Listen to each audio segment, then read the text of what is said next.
Lockdown लागणार नाही हे केंद्र सरकारने जाहीर केलेलं आहे। जे लोक अशा अफवा पसरवत आहेत त्या सगळ्या लोकांवर फौजदारी कारवाई केली जाईल। मी स्पष्टपणे सांगतो, अशा पद्धतीच्या खोटी माहिती फेसबुक किंवा एक्स किंवा कुठल्याही सोशल मीडिया प्लॅटफॉर्मवर टाकणं किंवा अशा प्रकारच्या खोट्या पोस्ट या व्हॉट्सॲपच्या माध्यमातून पुढे पाठवणं, तुम्ही फॉरवर्ड तरी केली तरी तो गुन्हा ठरेल आणि अशा गुन्ह्यातल्या प्रत्येकावर फौजदारी कारवाई होऊ शकते। त्यामुळे मी सर्वांना या ठिकाणी स्पष्टपणे सांगतोय की खोट्या अफवा पसरवू नका, नाहीतर फौजदारी कारवाईला सामोरं जावं लागेल। सर्वात पहिल्यांदा मी देशाचे पंतप्रधान माननीय नरेंद्र मोदीजी आणि भारत सरकारचे आभार मानतो की त्यांनी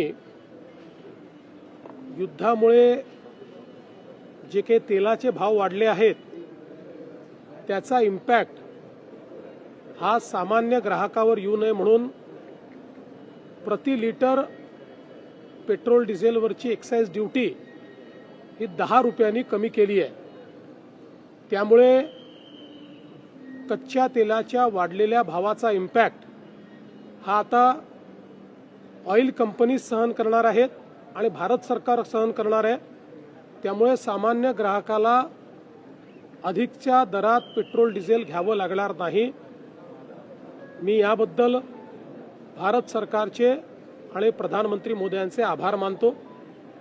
विशेषतः ज्यावेळी आपल्या आजूबाजूच्या देशांमध्ये जवळपास शटडाऊनची स्थिती आलेली आहे, पाकिस्तान असेल, श्रीलंका असेल, बांगलादेश असेल, या लोकांनी गॅस आणि पेट्रोलच्या कमतरतेमुळे जवळपास ऑफिसेस बंद केलेले आहेत, इन्स्टिट्यूट्स बंद केलेले आहेत।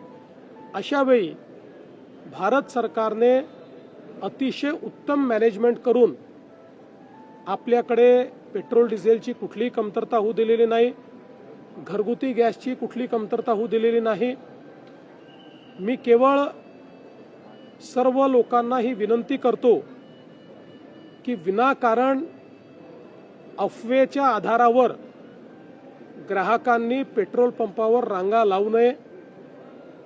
आपल्याकडे 1 महिन्याचा पेट्रोल डिझेलचा पूर्ण स्टॉक या ठिकाणी आहे, पण विनाकारण जर पेट्रोल जास्तीचं भरून घेतलं, रांगा लावल्या, तर त्यातनं सप्लाय आणि डिमांडवर ताण निर्माण होतो आणि कृत्रिम टंचाई निर्माण होते।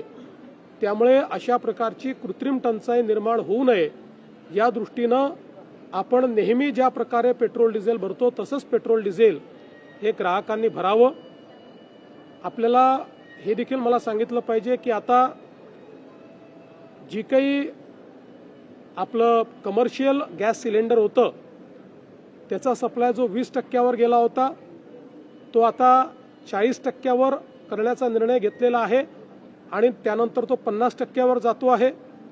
त्याच्यामुळे त्यामध्येही आता मला असं वाटतं की मोठ्या प्रमाणात रिलीफ हा प्राप्त होणार आहे आणि ज्या प्रकारे भारताची डिप्लोमसी चाललेली आहे आणि माननीय प्रधानमंत्री मोदींचं इंटरव्हेन्शन चाललं आहे, त्या दृष्टीनं मला असं वाटतं की पुढच्या काळात तोही सुरळीत होईल अशी अपेक्षा आपण धरूया।